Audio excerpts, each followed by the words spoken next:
Welcome to The Explainer. Today, we're diving into a truly fascinating piece of speculative history. We're looking at a 2026 retrospective by Khalid Massoud. It's a look back from the near future at the legacy of Iran's longest-serving supreme leader, Ali Khamenei. Whether you're a longtime student of Middle Eastern geopolitics or just trying to wrap your head around this incredibly complex figure, we're going to break down the key arguments of this text. We'll see how one man's life shaped an entire region and how history itself might ultimately judge him.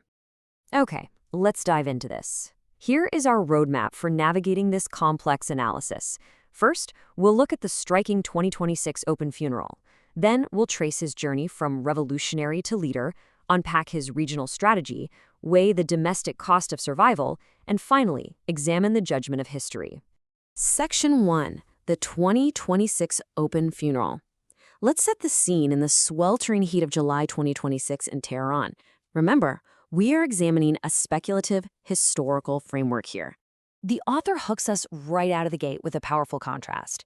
He writes, Genghis Khan reportedly ordered that the gravesite be concealed by trampling horses. Benito Mussolini's body was hung upside down. A tyrant's hidden grave speaks one language. A martyr's open funeral speaks another. It's an intense historical truth, right? Rulers who govern purely by fear often face hidden graves or public desecration. This stark contrast immediately establishes the huge stakes of the historical legacy we're exploring. It really forces us to ask, how are leaders actually remembered once the sheer apparatus of their power is gone? To drive this home, the author presents a literally staggering number, an estimated 10 million mourners.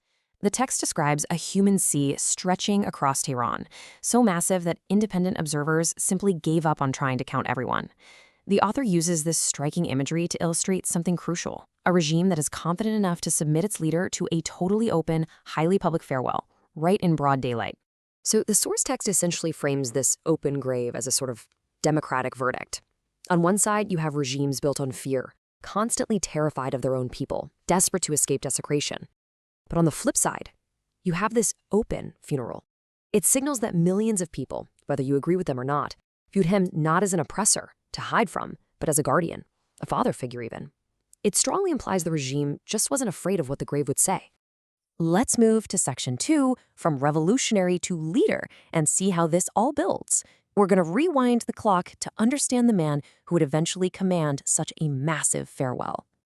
To really get a handle on Khamenei, you have to look at his formative years, which were completely entrenched in revolutionary struggle. He was born in Mashhad in 1939. By 1963, his life was marked by arrests, beatings, and exile during the Qum uprising. But in 1981, that is the pivotal moment. A bomb planted in a tape recorder permanently paralyzed his right hand. The author points out that this physical mark was much more than just a medical condition. It became this highly visible, undeniable credential of his sacrifice for the revolution. And that gave him immense credibility when he was eventually elevated to supreme leader in 1989. But before he was supreme leader, he served as president during the absolute devastation of the Iran-Iraq War. Now, the author stresses that Khamenei wasn't a battlefield tactician. Instead, he was essentially a manager of revolutionary survival. Watching global powers arm Saddam Hussein taught him a lesson that would completely define his worldview: absolute self-reliance. He came to the firm conclusion that Iran could literally never depend on the goodwill of great powers. And that one core belief would go on to dictate decades of foreign policy. Which brings us to Section 3, resistance and regional strategy. Let's look at his 37-year stewardship, starting with his massive geopolitical architecture. So, the crucial point here is the constitutional principle of wilayat e-faqih, or the guardianship of the jurist. For Khamenei, this wasn't just some political office. It was viewed as a sacred trust. It's the foundational authority that allowed him to fuse military, economic, and ideological power, mostly through the Islamic Revolutionary Guard Corps. By weaving the IRGC right into the very core of the state, he secured a level of reach and authority that no Iranian president could ever dream of matching. And what did he do with that reach? He built the axis of resistance. The author neutrally lays out this network of asymmetric forces he cultivated across the region: Hezbollah in Lebanon, Hamas and Islamic Jihad in Palestine, the Assad government in Syria, the Houthis in Yemen, and Shia militias in Iraq. The strategy was to project Iranian influence and deter American and Israeli power, all without stepping into direct conventional warfare.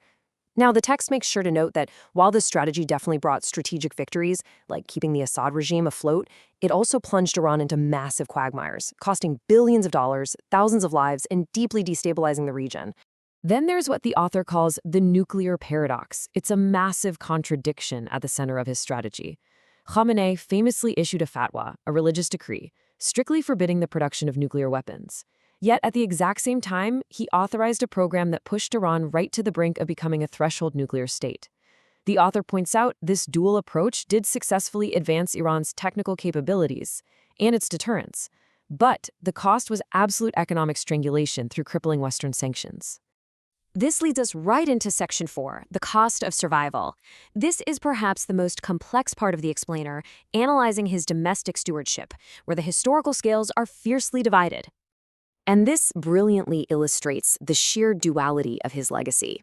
We really have to weigh this neutrally. On side A, to the rural poor and the veterans, he was seen as a staunch protector. He maintained subsidies, shielded the oppressed, and fiercely defended national independence against American hegemony. But on side B, he was the ultimate authority behind severe domestic crackdowns. For political prisoners suffering atrocities in Evin prison, for persecuted minorities, and for protesters shot in the streets, he was a repressor presiding over a system of systemic persecution. The text pinpoints the 2009 Green Movement as the absolute defining domestic crisis of his tenure. Millions were out protesting a disputed election.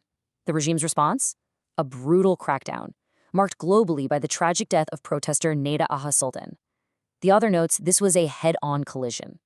You had a population demanding accountability, colliding with a leadership utterly convinced that any loosening of control would mean systemic collapse.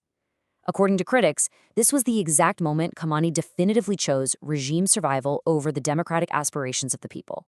The author emphasizes this central thesis with a really striking quote. The same man who defied American hegemony also crushed domestic dissent.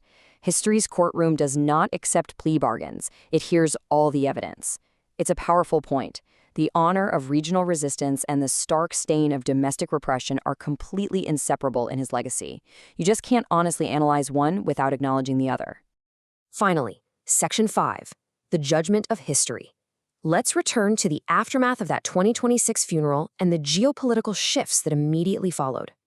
The author imagines this totally unprecedented international attendance at the 2026 funeral. We're talking Sunni and Shia leaders actually standing together, huge statements of South-South solidarity, and even European diplomats showing up out of sheer pragmatism. What does this tell us?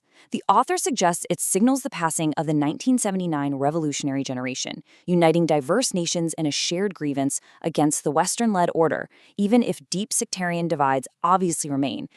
Now, what's really interesting about this slide is the immediate geopolitical fallout the author predicts. Just look at Iran-Pakistan relations. Under the old order, Khamenei viewed Pakistan with deep suspicion, mostly because of U.S. influence and Saudi leverage. But the author suggests his death instantly opens the door for the new pragmatism. Suddenly, diplomatic rapprochement happens, long-stalled pipeline projects are revived, border security gets locked down, and the rival ports of Chabahar and Gwadar start working together. His departure effectively creates space for a pragmatic alliance that his mere presence had blocked for decades. So, as we wrap up this explainer, we have to face the author's ultimate unresolved question. Did his resistance to Western hegemony actually justify the domestic costs? For his supporters, keeping Iran independent from Western domination was absolutely the highest form of honor. But for his critics, it was a ruthless stubbornness that inflicted severe, unforgivable internal repression on ordinary citizens. It's a question of weighing two very different realities. And we'll conclude with this powerful final thought from the source. History is not merely a record of victories. It is also the court in which cruelty is judged long after the tyrant's voice has fallen silent. History is inexorable.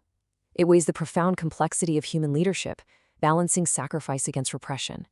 It really leaves you wondering, how will the scales of history eventually balance for someone so polarizing?